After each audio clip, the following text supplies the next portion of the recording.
A partir de este momento usted tiene una cita con la realidad.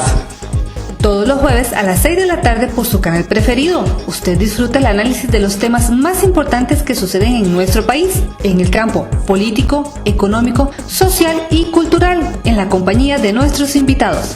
Bienvenidos.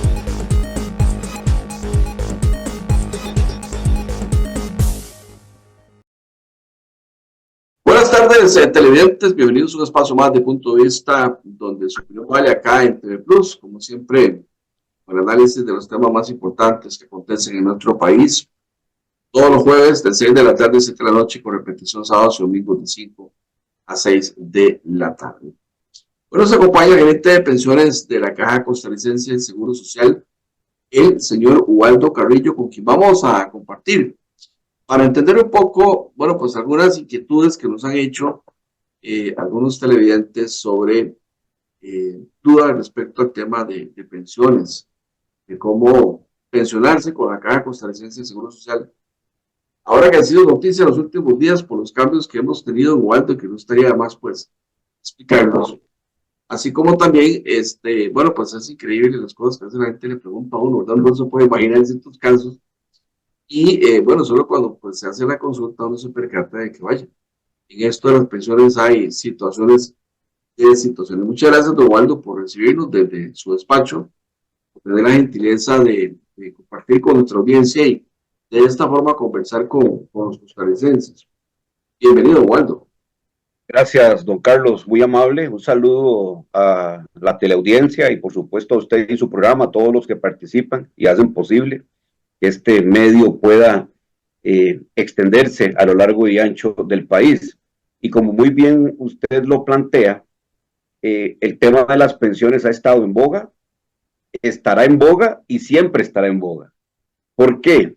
Porque acordémonos que la seguridad social no solamente es salud, sino también, más allá de la salud, cuando la persona llega a ser adulto mayor o cuando acaece alguna de las contingencias como la invalidez o la muerte, evidentemente el paraguas de la seguridad social siempre va a estar presente para sustituir parte del ingreso que la persona deja de percibir o la familia en caso de vejez, invalidez o muerte. Entonces, siempre las pensiones van a ser un tema. Inclusive, más allá de que me arriesgaría a decir que la existencia de un régimen de pensiones no se pone en entredicho, sino más bien yo creo que la discusión más allá va a ser cómo financiar el tema de las pensiones a nivel nacional para lograr que la cobertura crezca. Don Carlos, porque actualmente solo el 65% de los adultos mayores tiene pensión en este país. Hay un 35% de adultos mayores que no tiene pensión. Entonces, como país, debemos discutir cómo llevar más allá el financiamiento de la seguridad social para lograr que todos los adultos mayores tengan pensión, tengan acceso al seguro de salud y tengan una calidad de vida adecuada. Don Waldo, vamos a ver, con respecto a la pensión de la Caja Costarricense del Seguro Social, hubo cambios durante este año. ¿Y qué consisten esos cambios que se dieron? Sí, vamos a ver, los cambios que rigen a partir del día 12 de enero de este año 2024 fueron ajustes que se discutieron hace más de 2 años, y me arriesgaría a decir más de 3 años, quizás 4. Hubo una gran discusión donde sectores sociales participaron y en el año 2021 la Junta Directiva aprueba estos ajustes. ¿Y en qué consisten estos ajustes? Vamos a ver, consiste en darle solvencia y sostenibilidad al seguro de invalidez, vejez y muerte. Bueno, eso es el gran objetivo. ¿Qué debemos de entender por solvencia? Solvencia, tener los recursos suficientes para garantizar el pago no solamente de los actuales pensionados, sino de los futuros pensionados. Cuando hablamos de solvencia, hablamos de mantener el compromiso con las nuevas generaciones. Y cuando hablamos de sostenibilidad, que es el otro elemento que busca esta reforma, devolverle al IBM una parte de solvencia y sostenibilidad, es la relación de ingresos y gastos que vayan en equilibrio a un horizonte de tiempo adecuado, ¿verdad? Que permita al seguro de invalidez, vejez y muerte cumplir con los términos de la solvencia y sobre todo ir ajustando esos parámetros como se hicieron ahora de tal manera que podamos tener un seguro sostenible por lo menos hasta el 2050. Sí, don Waldo, perdón, te interrumpo, tal vez si nos focalizamos en qué consisten los cambios, no el por qué o el para qué, porque ha sido muy polémico el tema también de que el Estado no paga, ¿verdad?, sus obligaciones con la caja, en fin, ha habido toda la situación, la morosidad también que hay en la empresa privada. Por razones de tiempo, yo preferiría tal vez focalizarme un poco en qué consistieron los cambios, sí, sobre todo hacia el asegurado, hacia la persona que está cotizando, para sí, poder avanzar más. Sí, el Estado sí paga sus cuotas patronales, ¿verdad? Tal vez ahí, la morosidad patronal es menos de un 3%, entonces son paradigmas que como usted lo plantea... Hay 3.000 millones de dólares, don Waldo, que el Estado no le ha pagado la caja, no solo en tema de pensiones, sino también en salud. En salud, okay, estamos hablando de pensiones, ¿verdad? Entonces, desde los años 90. Pero esos no son recursos de pensiones, o ¿querés que hablemos de salud o de pensiones? Ahí es salud, entonces, pensiones no. Pensiones no. En pensiones hay una morosidad, pero no es esa cantidad que usted plantea. Por eso te digo, el tema de las pensiones, vamos a ver, la seguridad social, son dos hermanos, salud y pensiones, ¿verdad? Son dos hermanos.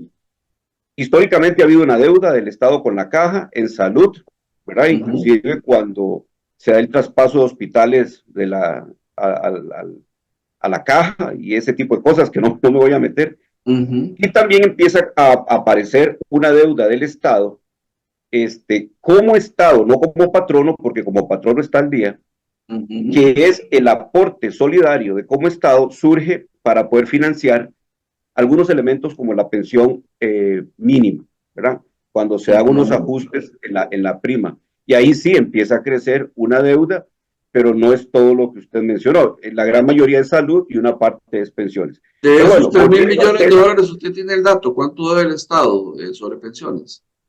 Sí, por pensiones anda alrededor de 500.000 millones, 600.000 millones de colones. Estamos hablando de unos 1.000 millones de dólares, entonces. No, $1 millón. No, $1 millón son 520 millones. Son 500 millones, sí, tiene razón. Sí, son 1.000 millones de dólares, entonces. Sí. Ok, bueno, ya explicaba eso, que no era el fondo del asunto, ¿verdad? Pero bueno, no está de más. A veces en la vida hay que explicar el porqué de las cosas y para qué. Hubo unos cambios en cuanto a las edades, ¿verdad? Para pensionarse. Hay gente que está muy preocupada porque pues consideran de que hay trabajos, es difícil, ¿verdad? Pensionarse siendo adulto mayor. Y también hay políticos que están sugiriendo inclusive ir más allá, aparte de estos cambios, y aumentar aún más la edad. Sin embargo, hay preocupación porque parece que Costa Rica ha firmado tratados internacionales donde eso no se puede, pues poner a adulto mayor a trabajar forzosamente y si no, no pagar una pensión. Entonces se habla inclusive de aumentar más las cuotas, para que, sobre todo gente como tal vez usted y yo nos podamos pensionar algún día. Yo tengo mis dudas de que llegar a tener pensión, quizás está difícil eso. ¿En qué consiste, don Waldo, esos cambios que se dieron, aparte del aumento de la edad y de cuotas? ¿Es eso nada más el tema de los cambios, aparte del que quería retirarse anticipadamente y que eventualmente pues ya ese plazo pasó, ya los que hicieron la gestión pues le hicieron, los que ya no pues estamos fuera? Sí. ¿O hay algo más que se ha quedado en el tintero por ahí en el tapete y que no haya salido a la luz pública? Todo ha salido a la luz pública, nada está oculto. En la caja hay transparencia y principalmente la transparencia gobierna el seguro de invalidez, vejez y muerte. El tema aquí de fondo, don Carlos, es entender que el ajuste para este año 2024 no incluye incremento en edades, ¿verdad? Que eso es un error de concepto que hemos tratado de aclarar y lo voy a plantear hoy otra vez. El reglamento del año 1947 del seguro de invalidez, vejez y muerte, la edad de retiro, tanto para hombres y mujeres, nace con 65 años de edad. Y esa es la edad que está activa hoy. ¿Me explico? O sea, la caja, la junta directiva no ha modificado la edad de retiro. Eso Waldo, me lleva a hacerle una pregunta. ¿Cuánta gente se pensionaba antes? Porque el promedio de vida en Costa Rica en esos años era 60 años. Eso es como, por ¿Antes ejemplo, en qué sentido? poner una edad para pensionarse ahora a los 85 años, una cosa así. El Sí, pero promedio vamos a ver, es lo que quiero contarle, 84 don años. Carlos, es que la edad de 65 años es la edad con la que nace el régimen, Sí, sí, nació con esa edad, en el por año eso. Pero 47. ¿cuánta Y gente se puede evidentemente pensionar? lo que más tenía en el 47, 48, 49, 50 Sí. eran pensionados por invalidez y por muerte, ¿verdad? ¿Dónde es que nace la alternativa de retiro anticipado? El hombre a los 62 años y la mujer a los 60. Conforme el régimen de invalidez, vejez y muerte va avanzando, llegamos a la década de los 80 y evidentemente las personas empiezan a irse a edades anticipadas porque en alguna administración tomaron la decisión de crear el retiro anticipado. Pero el retiro anticipado se crea, ¿verdad? En esas épocas y no se genera una fuente de financiamiento adicional. Entonces, ¿qué es lo que sucedió ahora el 12 de Pero, enero? Que perdón, se elimina el retiro anticipado. Don Waldo, perdón que le interrumpa, pero no es cierto que antes, o sea, a los 58 años se podía pensionar a la mujer y no anticipadamente, sino que ya por No, tener era cierta anticipado. era No, anticipado, era entonces. anticipado. ¿Sí? Todo es anticipado. El Ok. IBM no nace con el retiro anticipado. Es lo Y que a estoy los tratando de 62 del explicar. varón, que yo nunca he entendido por qué hay una discriminación para el varón, pero bueno, así está estipulado, ese también era anticipado. Era anticipado. Ah, eso vale la pena aclararlo, Waldo, porque Sí. la gente no lo No, yo lo entiende he así. aclarado, ¿verdad? Yo lo he aclarado, pero estaba falta. No, ¿verdad? En Sí. otros medios se ha expuesto y por eso es que empecé de la forma en que empecé. La edad de Ajá. retiro en el IBM siempre ha sido 65 años, desde el Ajá. 47 que tuvo su génesis a hoy. Eso no ha cambiado. Lo que ha venido agregándose en el tiempo fueron esas alternativas de retiro anticipado, ¿verdad? Que hoy, bueno, el 12 de enero se dejan sin efecto y ahora solo queda la alternativa de 65 años para el hombre, retiro ordinario, con la cual nació el IBM, y la mujer siempre queda con una alternativa de retiro anticipado a los 63 años. ¿Y por qué hay una discriminación para el hombre en esto, don Waldo? ¿Qué es? Que porque el que más trabaja es el hombre. No, vamos a ver, el tema aquí es una acción afirmativa, puede usted llamarle discriminación, pero positiva en favor de la mujer por dos razones, por su doble Ajá. rol y por su proceso de inserción en el mercado de trabajo que no se ha completado. Si usted analiza la planilla del seguro de IBM, el 70% son hombres y el 30% son mujeres. Entonces Es correcto. hay un bono de género que todavía como sociedad tenemos que trabajar y potenciar para que la mujer se vaya insertando en el mercado de trabajo y llegue a los niveles que tiene el hombre. Bueno, no ha funcionado el tema de la participación política de la mujer, ¿verdad? Sigue siendo, en ese sentido, la mujer en el campo laboral discriminada. Yo no me canso de hablar Por eso es del que hay que tema. hacer acciones afirmativas como esta para lograr que, Yo tengo mis en caso dudas del de que seguro de esto pensiones, ayude. Yo ¿verdad? creo Para que puedan que tener no, pero bueno, es acceso. una opinión muy personal, ¿verdad? Yo Sí. sí creo que la mujer debe ser más tomada en cuenta en el campo laboral, pero uno de los problemas que tiene la mujer para ser Sí. tomada en cuenta en el campo laboral es con quién dejar los chiquitos, ¿verdad? O con quién dejar el abuelo que está por ahí, ya a punto de morir, ¿verdad? Entonces, hay un rol ahí que la sociedad costarricense no ha encontrado para la mujer y bueno, buscamos estas cosas como Sí. válvulas En de el caso escape de o la seguridad justificación, social, ¿verdad? en materia de pensiones, hacemos esa diferenciación Sí. tomando como referencia esos elementos que usted plantea, Y ¿no? el doble rol no lo entiendo, porque ahora en las casas, pues no todo el mundo hace de todo, ¿verdad? Eso ya cambió también, eso fue en el siglo Eso pasado, cuando yo era es una niño, discusión, ¿verdad? ¿verdad? Eso es toda una Sí, discusión. sí, el doble rol, pues yo limpio, lavo, plancho, Principalmente cuando uno habla de barro, doble hago de rol, es el todo. rol de cuidador, ¿verdad? El rol de cuidador Sí, de la mujer. El rol a de mí me cuidador de la toca cuidar a mujer, mi papá, entonces tampoco, sí, ¿verdad? En fin, sí, pero bueno, la mujer tiene un rol de cuidadora no solamente con los hijos, sino que hemos analizado y encontrado que también tiene un rol de cuidador con los adultos mayores. sí, los Así es. adultos mayores, bueno, depende. Vuelvo y repito, a mí me toca cuidar a mi papá y a mi mamá, que son ya personas nonagenarias, ¿verdad? Ujú.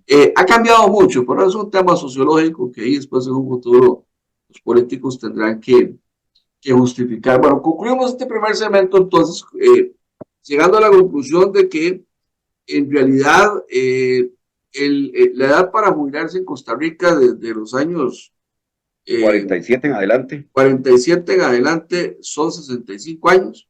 Así En esa es. época el promedio de vida en Costa Rica creo que andaba en 60 años, o sea, la gente puede jubilarse. No sé en qué caso se Por jubilaron. eso es que eran más pensiones de invalidez y de muerte. Así Sí, es. sí, alguien porque se murió y dejó, no sé, por ahí algún pobre abandonado, ¿verdad? Una persona con discapacidad menor de edad. Y entonces lo que pasó en los años 80, tal vez producto de la Guerra Fría, producto de los embates que nos llegaban de Centroamérica, de que si no construíamos un sistema social un poquito más equilibrado y justo, nos podía golpear también aquí la guerrilla, ¿verdad? De izquierda en Costa Rica. Entonces se dio este cambio de pensionarse anticipadamente, pero bueno, ahorita don Daniel Ortega se conforma con estar en Nicaragua, digo yo. Ahora quiero ver qué pasa, eso le dije yo, no, igual. Don José Miguel Garro tiene 70 años y trabaja en el mercado municipal de Heredia desde que tenía 7. Ha sido su casa toda su vida y le tiene gran cariño. Yo llegué aquí cuando estaba más carajillo lo que soy, ¿va? Tenía 7 años cuando yo llegué aquí, vine jalando bolsas, jalaba periódico para las carnicerías, que se envolvía la carne con periódico, ¿verdad? Después todo eso fue cambiando. Yo tengo muchos años de estar aquí en este mercado. Cosas que no las consigue uno y viene aquí porque son cosas tradicionales que se han mantenido por 100 años, entonces uno no se puede olvidar del mercado, jamás. Uno viene aquí, compra lo que tenga que comprar, carne, si en otro lado no consigue una carne, entonces viene aquí la consigue.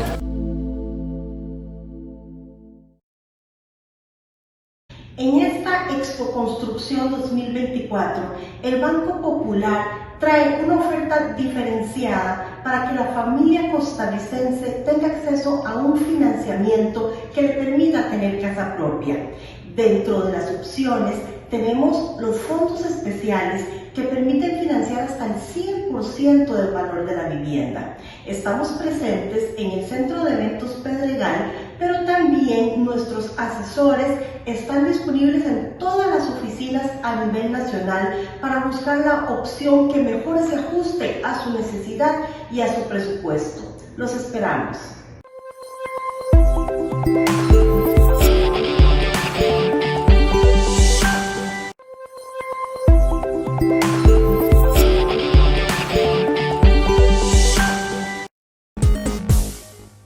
Continuamos compartiendo con el gerente de pensiones de la Caja Costarricense, Waldo Carrillo, hoy entendiendo un poco algunos temas de las pensiones de la Caja Costarricense de Seguro Social, tanto el régimen de invalidez, vejez y muerte, como el régimen no contributivo.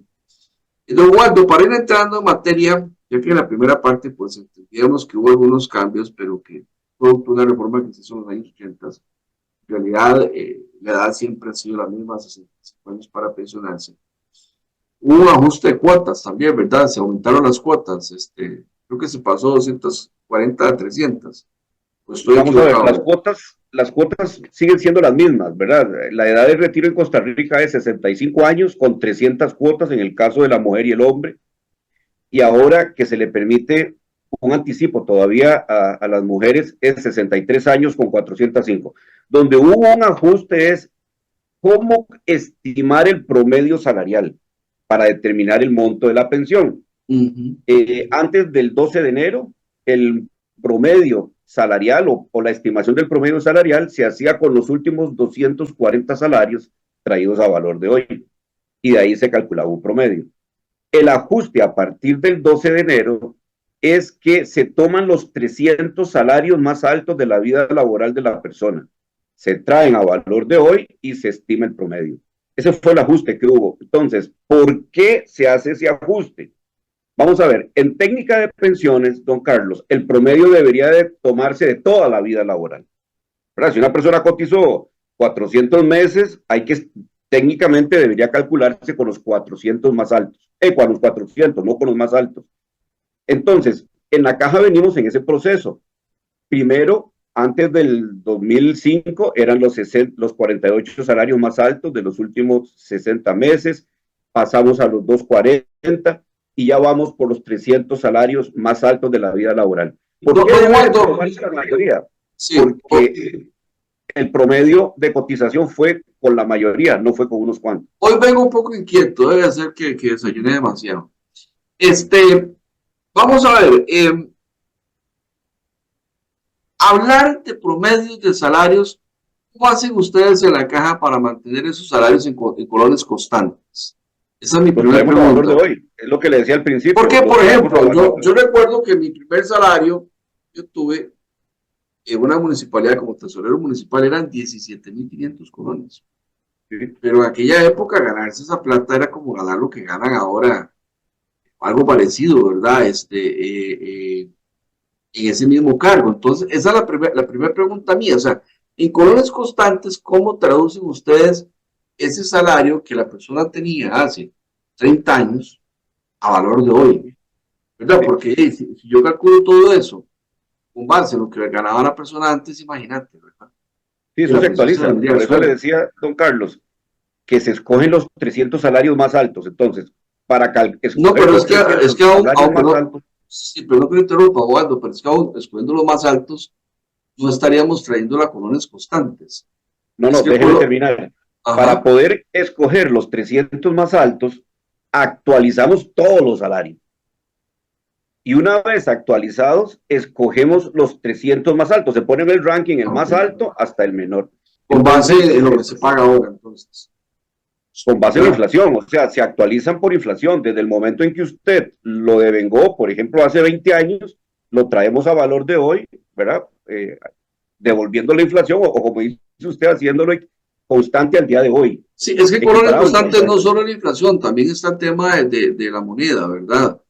La evaluación de la moneda, la depreciación del dólar. Nosotros actualizamos en función de la inflación, don Carlos. Nada más la inflación. Solo la inflación. Sí, o sea, los colones que la persona devengó en el año, no sé, 80, los actualizamos a hoy por la inflación a que ha sido sometida ¿verdad? La persona, ese ingreso a hoy. Sí, porque el dólar en los años 80 tenía muchísimo más valor que ahora, ¿verdad? Sí, pero otra vez, todo va ligado. Por ejemplo, hay momentos de inflación alta, hay momentos de depreciación de la moneda alta, ¿verdad? Entonces, sí, pero para los de colores constantes hay que tomar inflación, devaluación. Usted, por ejemplo, ve ahora, la moneda más bien se aprecia y estamos en deflación, entonces van de la mano. Por eso es que cuando uno toma un parámetro de estos, es muy adecuado para poder identificar cuál es la realidad hoy de la vida laboral en materia de ingresos de la persona para calcular su salario promedio. Sí, bueno. Don Waldo, la gente nos ha preguntado, para ir entrando en materia de lo que yo le decía a usted que queríamos conversar hoy, sobre los procesos de adjudicación de la pensión, por ejemplo, de una persona difunta que estuvo casado con otra persona, pero que luego se divorció, que aparece ahora una segunda compañera que dice yo vivía con él. ¿Cómo queda en este caso el tema de las pensiones? Porque de repente con la persona que se divorció tenían un monto fijado por un juez, pero y ahora que la persona está muerta, ¿cómo se resuelve eso? Han habido algunos, por ejemplo, hay una televidente que dice que le dijeron que eso duraba 6 meses en resolverse en la caja. A mí me pareció un plazo altísimo. Voy a explicarle primero cómo se otorgan las pensiones. Ok. Vamos a hablar de muerte. Los beneficiarios de una pensión por muerte de un afiliado, ¿verdad? Al seguro de invalidez, vejez y muerte, pueden ser la cónyuge, ¿verdad? La viuda. Puede ser también una excónyuge, la divorciada, como usted muy bien lo dice, siempre y cuando tenga pensión alimentaria dictada en sentencia firme por un juez. Puede ser beneficiario también pareja del mismo sexo, ¿verdad? No necesariamente que haya matrimonio, pues si hay matrimonio, bien, y si no, también puede ser como compañero o compañero. Pueden ser beneficiarios los hijos menores de 18 años y los mayores de 18 años hasta los 25, siempre y cuando se mantengan estudiando. Pueden ser beneficiarios hijos mayores de 25 años, si son inválidos, no hay ningún problema, se les puede otorgar. Y en ausencia de huérfanos o cónyuge, pueden ser beneficiarios también los padres y hasta los hermanos del fallecido. Entonces hay una gama, pero yéndome a la pregunta original, en caso de muerte, si el fallecido tenía esposa, evidentemente la esposa va a recibir pensión. Si tenía una excónyuge, o sea, una persona, una divorciada, también va a tener pensión, y lo que se hace es que se otorgan las pensiones de forma proporcional al monto máximo que el reglamento establece para la viuda, que es un máximo de un 70%. Entonces, si hay dos viudas, o una viuda y una compañera, o un compañero del mismo sexo, o compañero del mismo sexo, se dividen proporcionalmente a un tope de 70% de la pensión que le hubiera tocado al fallecido. Ok, y es cierto, Waldo, que ese proceso dura medio año. Vamos a ver, hay procesos que se alargan, hay unos que son muy rápidos. ¿Cuáles son los rápidos? Donde hay una viuda, ¿verdad? Y no hay que ir a investigar a campo la situación de pareja de la persona que falleció. ¿Y por qué digo ir a campo? Aquí entran los trabajadores sociales, don Carlos. El trabajador social va al campo, identifica si había una compañera, ¿verdad? Hace un informe social y identifica también, evidentemente, por las consultas al registro civil, que hay una viuda, la esposa, ¿verdad? El trabajador social hace el informe y recomienda, ¿verdad? Las visitas se hacen a la persona puede poner sus testigos, el que es compañero o compañera, ¿verdad? ¿A qué me refiero con testigos? Sí, él vivía conmigo, ella vivía conmigo, etcétera, etcétera, y pone sus testigos. Es todo un proceso, ¿verdad? De investigación de campo. Esos son los que se alargan más, cuando hay más de un núcleo familiar del fallecido. Ok, pero puede llegar ahora hasta medio año, más tiempo. Hay sucursales, por ejemplo, en la región Chorotega, donde las distancias son largas, donde seguramente el trabajador social va a tener que hacerlo. Hay demanda también en algunas sucursales, como la de Guadalupe, que es una sucursal con demanda alta, que seguramente se va a alargar al promedio. El promedio que nosotros tenemos establecido como meta son 45 días, don Carlos. 45. Pero se puede alargar más, entonces. Se podría alargar más en función del número de núcleos o grupos familiares del fallecido.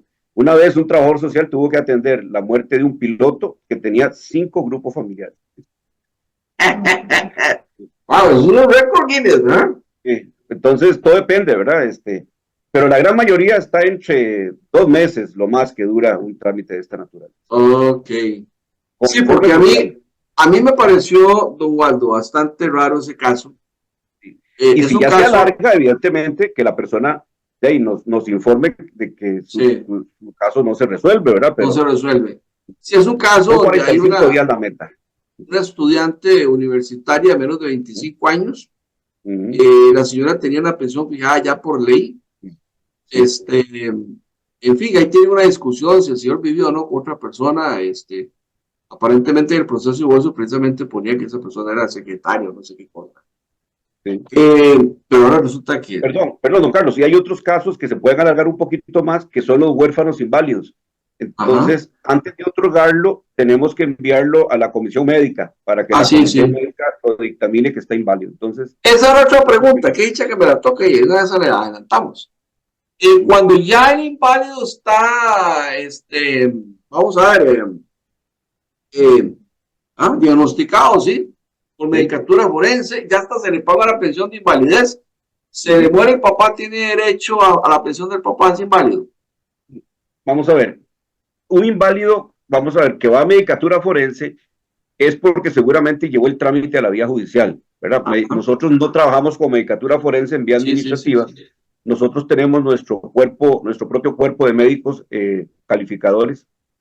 Y si esta persona fue a medicatura forense es porque hubo un trámite judicial y a nivel judicial el juez ordena que se le dé la pensión por invalidez.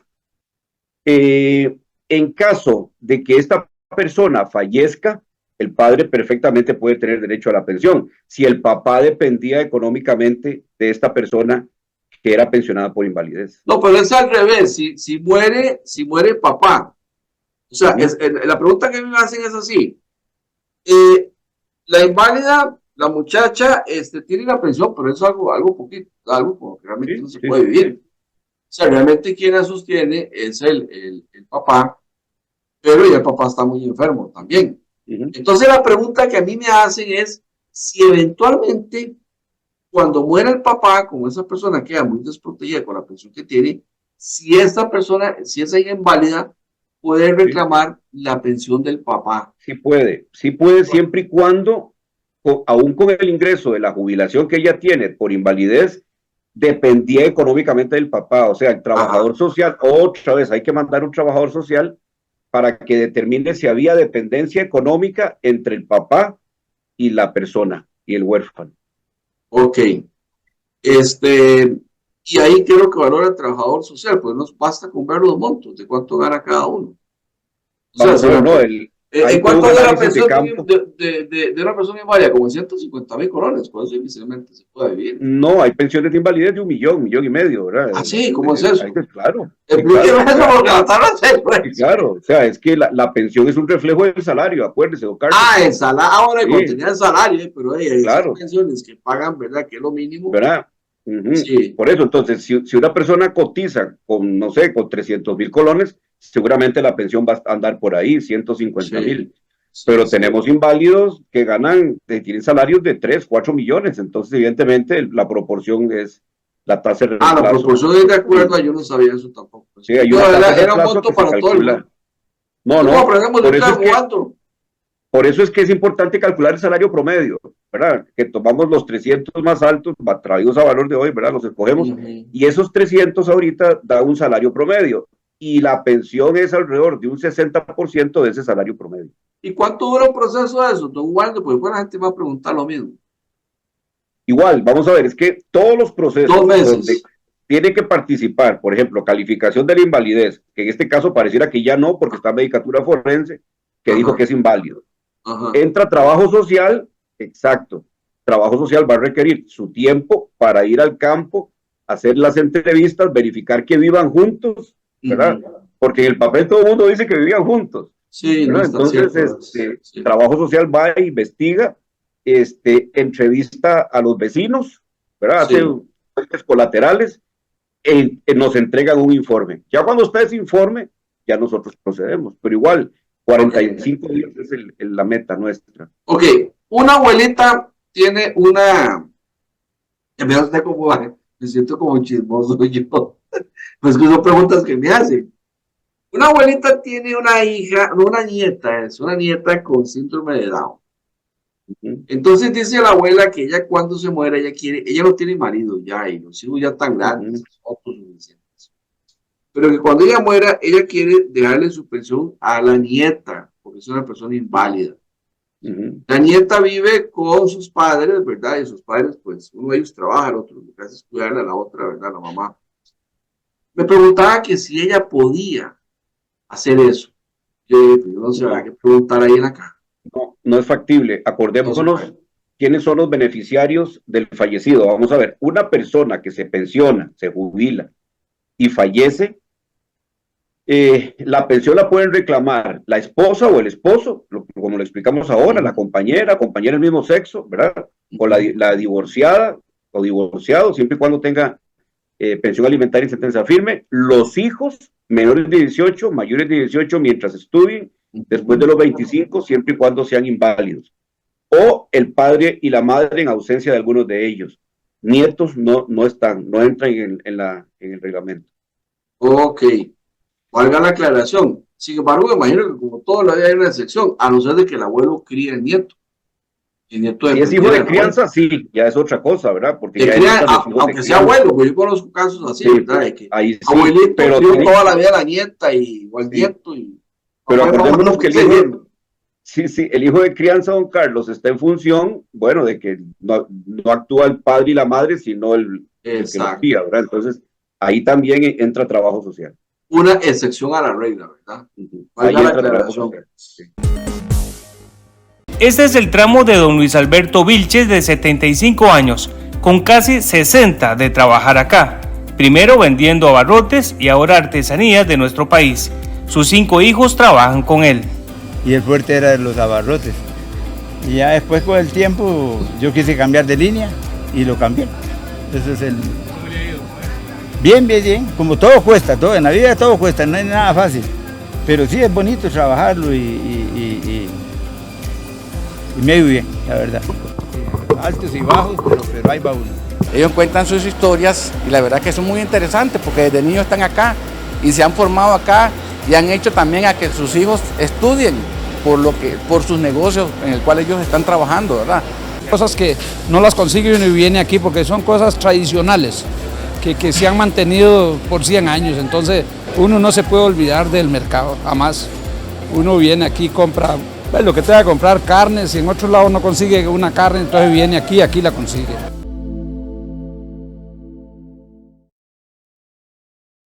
En esta Expo Construcción 2024, el Banco Popular trae una oferta diferenciada para que la familia costarricense tenga acceso a un financiamiento que le permita tener casa propia. Dentro de las opciones tenemos los fondos especiales que permiten financiar hasta el 100% del valor de la vivienda. Estamos presentes en el Centro de Eventos Pedregal, pero también nuestros asesores están disponibles en todas las oficinas a nivel nacional para buscar la opción que mejor se ajuste a su necesidad y a su presupuesto. Los esperamos.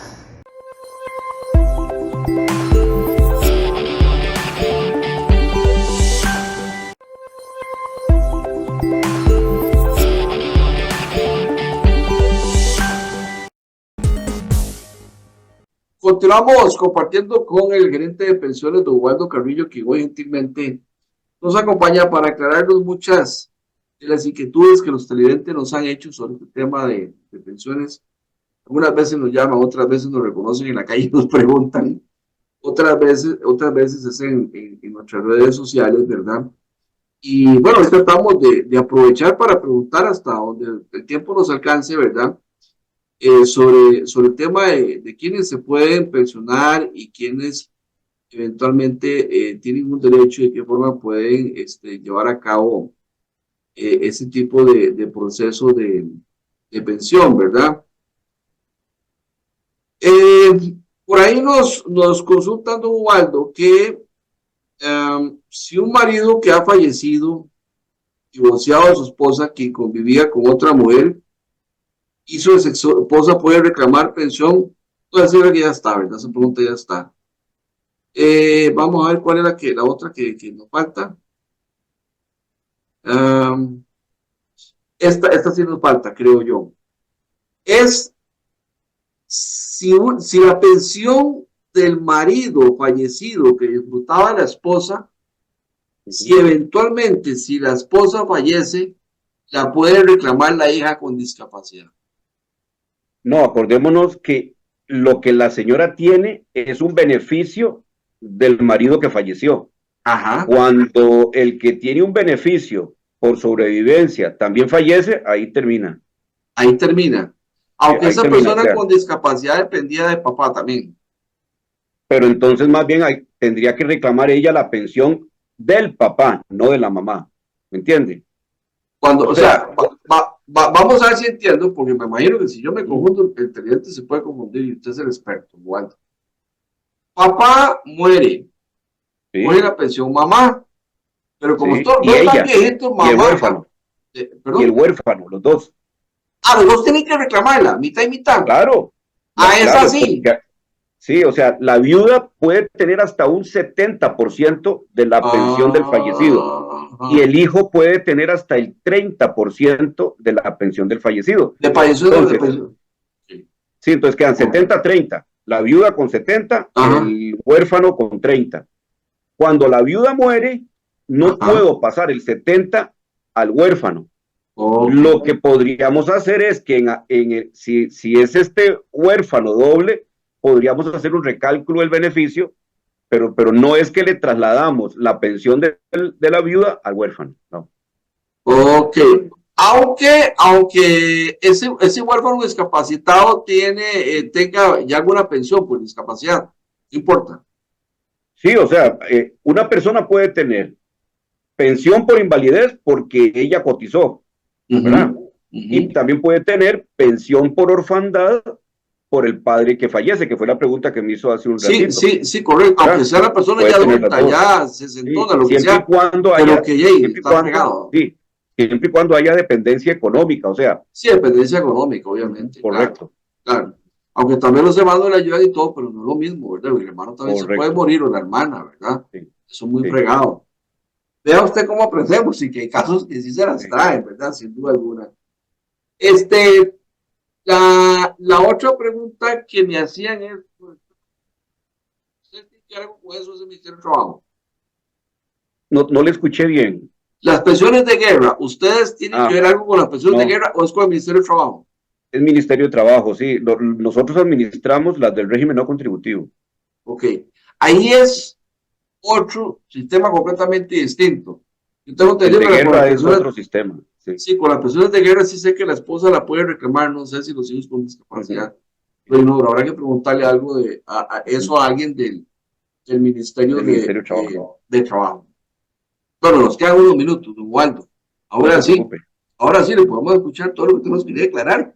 Ve, yo estaba preocupado por el tiempo, porque quedan como unos 5 minutos. Usted nos puede aclarar ahí la importancia que tiene hacer estos ajustes, ¿verdad? En el campo de la pensión para garantizar, ¿verdad?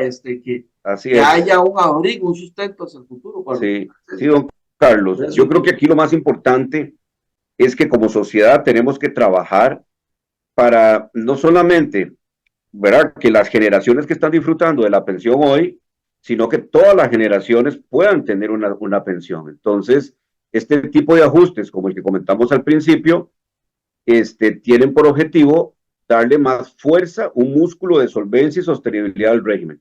Ahora, entendemos el tema de la morosidad del Estado y hay un cobro al Estado, ¿verdad?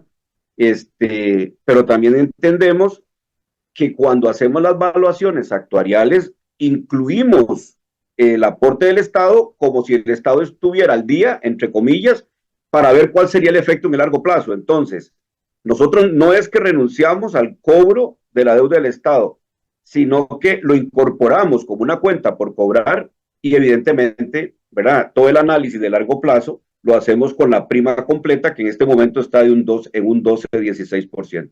¿Qué quiero decirle con esto? Que en las evaluaciones actuariales no damos por perdido lo que el Estado debe, no, lo incorporamos como cuenta por cobrar y le damos seguimiento a esa cuenta por cobrar, le cargamos intereses y hacemos los procesos de cobro. Pero aún así, teniendo ese dinero adentro, simulando ese dinero, encontramos que el régimen no es sostenible hasta el 2100, sino que con los ajustes que hemos hecho le damos solvencia y sostenibilidad hasta el 2050. ¿Qué sigue? Porque mucho se ha dicho que además de esta reforma, ahora la Caja está pensando en subir la edad de retiro. No, nosotros no estamos pensando en subir la edad de retiro. Lo que la Junta Directiva dijo es, implementada la reforma de eliminar el retiro anticipado a los 60 y 62 en el caso del hombre y 60-63 en el caso de la mujer, lo que sigue ahora, don Carlos, y todos los que nos observan y nos escuchan, es identificar nuevas fuentes de financiamiento para el IBM que le den fuerza, solvencia y logremos aumentar cobertura. Y en el caso del régimen no contributivo, analizar con FODESAF y el Ministerio de Hacienda la asignación de más recursos para poder atender la pobreza del adulto mayor, que es un tema en este momento principal y prioritario, porque como usted muy bien lo sabe, don Carlos, hay 1 millón de costarricenses, poquito menos, entre 900 y 1 millón de informales. Los informales no cotizan al seguro de invalidez, vejez y muerte. Cuando lleguen a la adultez mayor, no van a tocar la puerta del IBM, van a tocar la puerta del no contributivo y hay que estar listos. Ayer precisamente la señora Becerra pregunta en la noche que ella quiere reclamar pensión del régimen no contributivo. Sí. Yo le decía, yo creo que hay un filón grandísimo. ¿De cuánta la fila? 25,000 hay en fila. 25,000. Y yo le dije que eran 15,000, me marqué. 25,000 hay en fila. 25,000 en fila y no hay presupuesto. Y la meta, el Plan Nacional de Desarrollo asigna un presupuesto, pero no es suficiente para poder atender tanta fila. Entonces, hay que buscar recursos adicionales, no solamente para el IBM, sino para el no contributivo, porque, insisto, hay un grupo de la población adulta mayor que no logró consolidar las cotizaciones suficientes y está en pobreza. Y ahí es donde como país tenemos que dar una respuesta. Sí, ahí tenemos una deuda. Don Waldo, y también el otro día escuchaba al presidente de la Asamblea Legislativa, don Rodrigo Arias, que es importante pensar en los extranjeros que conviven con nosotros desde hace más de 20 años. Creo que era 20 años que decía él. Hay gente que ha trabajado en Costa Rica, pero que nunca han tenido seguro social. Lo que popularmente se llama gente camaronera, chambero, ¿verdad? El que vaya a hacer un trabajito a algún lado y la gente lo contrata, pero son esos informales que no tienen seguro social, cuando se enferman van a una farmacia o yo qué sé, o pagan un médico privado, pero que ya tiene rato estar con nosotros y que no nos podemos dejar desvalidos. ¿Qué se está pensando en la caja sobre eso? Sí, el régimen no contributivo, don Carlos, no es solo para costarricenses, es también para extranjeros. Por eso hablo de ciudadanos, ¿verdad? Todos aquellos que han tenido residencia legal en Costa Rica, tiene su DIMEX y tiene arraigo, ¿verdad? Y tiene acceso al régimen no contributivo. Eso me lleva a una pregunta, don Waldo, perdón que le vuelva a interrumpir, discúlpenme. Yo conozco casos de extranjeros que tienen hijos y han cursado toda la escuela, todo el colegio y nunca han estado legales en Costa Rica, ¿verdad? Y yo les he dicho, pero ¿por qué puñal no hacen las vueltas? En un caso de esos, ¿qué pasa? El tema de la pensión. No, igual, interviene trabajo social, ¿verdad? En un caso donde no tenemos luz larga, trabajo social es cuando no tenemos suficiente luz para poder identificar la situación familiar de un grupo. Entonces, es trabajo de este grupo de profesionales ir al campo y poner todo en regla. Sí, bueno, es increíble, ¿verdad? Es un trabajo. También escuché, no sé si fue también el presidente de la Asamblea, me parece que otra gente también, hablar de ¿cómo es que están diciendo? Una pensión general mínima para todos, algo así es el universal. Concepto. Universal, correcto, esa es la palabra, universal. ¿Qué se ha dicho en la caja? Que se ha avanzado en valorar esa idea. ¿En qué se está pensando, Juan? Todavía no ha venido a consulta, en el caso nuestro, el proyecto de ley, pero entendemos que hay un proyecto de ley. Ahora, si usted me pregunta a mí como técnico en pensiones, como director de pensiones, ¿qué opina usted de un sistema universal? Es necesario. Es necesario. ¿Por qué? Porque el régimen no contributivo, si bien es cierto, nace como una pensión universal, no ha sido posible universalizarla por problemas en el financiamiento. Entonces, cuando yo escucho proyectos de ley para universalizar, yo lo digo, perfecto, hablemos de financiamiento del no contributivo.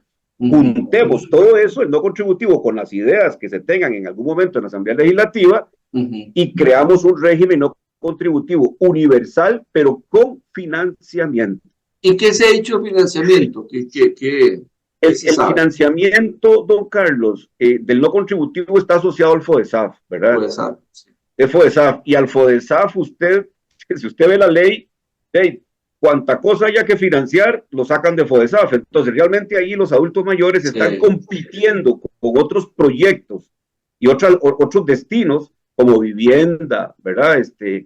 Hasta cosas, ¿verdad? Que el FODESAF financia, asegurados por el Estado, un montón de cosas.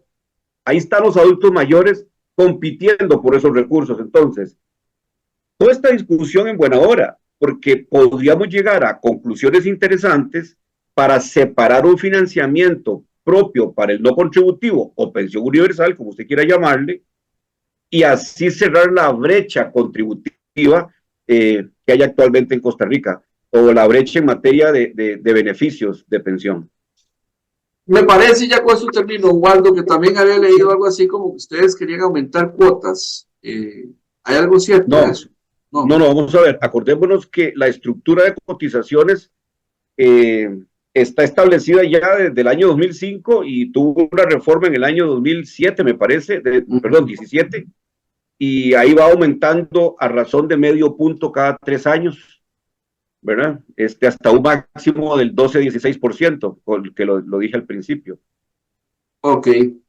Bueno, entonces en ese sentido, pues no habría muchos cambios. ¿Algo más, don Waldo, de momento que podamos tocar? No, nada más, don Carlos, un agradecimiento a usted y a su teleaudiencia por permitirnos compartir estos datos. Sí es importante que como sociedad trabajemos juntos para enriquecer y fortalecer la seguridad social. ¿Cómo podemos fortalecer la seguridad social? Hay dos mecanismos. Uno, desde el momento en que yo llego a una empresa a trabajar, verifiquemos que me reporten en planilla. Eso es necesario. Cuando usted verifica que lo están reportando en planilla, lo está haciendo por usted y solidariamente por todos aquellos que dependen de su aporte para que reciben hoy la pensión, para cobrar la pensión hoy. Y segundo, verifiquemos que el salario con que me están reportando sea el correcto, que no haya subdeclaración por parte del empleador. Eso del lado de los asalariados. Y si yo soy trabajador independiente, acordémonos que el seguro de pensiones de invalidez, vejez y muerte no es solo vejez, es invalidez y muerte. Y de nosotros dependen nuestra familia, el ingreso familiar, y para protegerlo, qué mejor que tomar un seguro como trabajador independiente en la caja para garantizar la continuidad del ingreso de los niños y de la viuda o de los viudos, ¿verdad? No es lo mismo una familia cuando muere el cabeza de hogar que deja pensión a aquella familia donde el cabeza de hogar muere y deja solo deudas. Entonces, la cosa cambia. Sí, me faltaba la pregunta, Ubaldo. Por ahí, un señor me consultaba de que él es asegurado directo. No sé si es en el EDUS o qué, que le pusieron que tenía como que derecho a 3 millones de momento, el ROP. Entonces la duda de él era que si él dejaba de ser asegurado directo y pasaba a tener patrón o pasaba a ser trabajador independiente, que si él perdía esa plata. No, acordémonos, el ROP lo administra la operadora de pensiones complementarias, ¿ok? Y usted puede retirar el ROP mensualidades, dependiendo de la fórmula que establezca la operadora, al momento en que se jubila con nosotros. Una persona que se pensiona con el régimen de invalidez, vejez y muerte, tiene derecho a tener la pensión complementaria del ROP, pero hasta que se pensione con nosotros. Eso no se pierde, ahí queda en la operadora y sigue capitalizando. Ok, aunque simplemente sean asegurado directo. Sí, o sea, todos los asegurados directos, cuando estamos en planilla, una parte del aporte del patrono va al régimen complementario obligatorio, que es el ROP. Ok, y la otra pregunta que ya es así mía, difiere conmigo. Los trabajadores independientes, entonces no cotizamos y no tenemos ROP. No tienen ROP. ¿Y por qué no? Ni tampoco FSL, porque usted, el trabajador independiente, es su propio patrono. Lo que la ley diseñó es para digamos, el trabajador independiente es que puedan tomar un voluntario, un régimen complementario voluntario. Eso sí. Eso está muy mal. Protesto. Sí. Me parece que hay algún porque el patrono es el que financia. O a un candidato presidencial, por eso no me parece. Sí. ¿Y qué es FSL? FSL es el Fondo de Capitalización Laboral y parte de la cesantía del trabajador se deposita ahí. Me siento discriminado como trabajador independiente. Sí. Qué barbaridad, no puede ser. Ya me voy a otra vez. No, bueno, algo más, si no, pues agradecerle. No, con mucho gusto, don Carlos.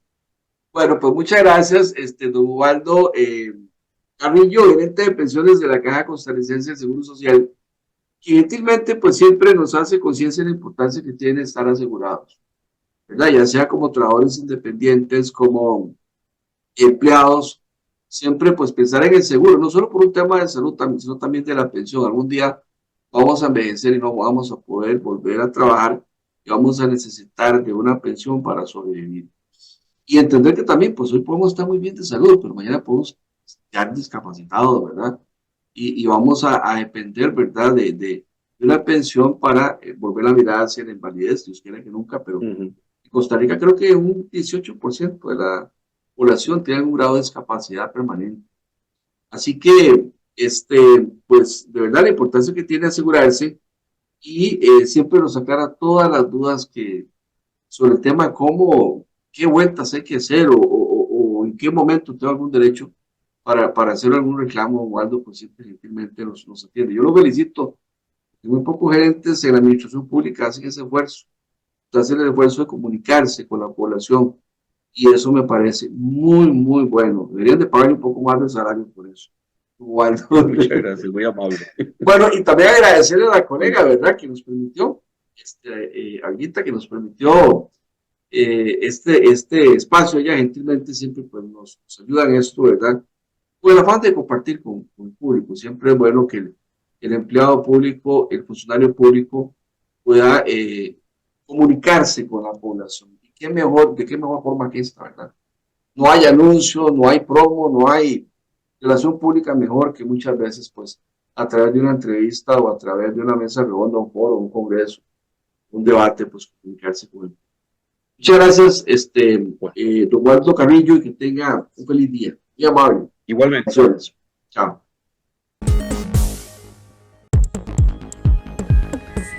Hemos llegado al final de un encuentro más con la realidad de nuestro país. Su cita es todos los jueves de 6 a 7 de la noche, los sábados y domingos desde las 5 hasta las 6 de la tarde por su canal preferido. ¡Te esperamos!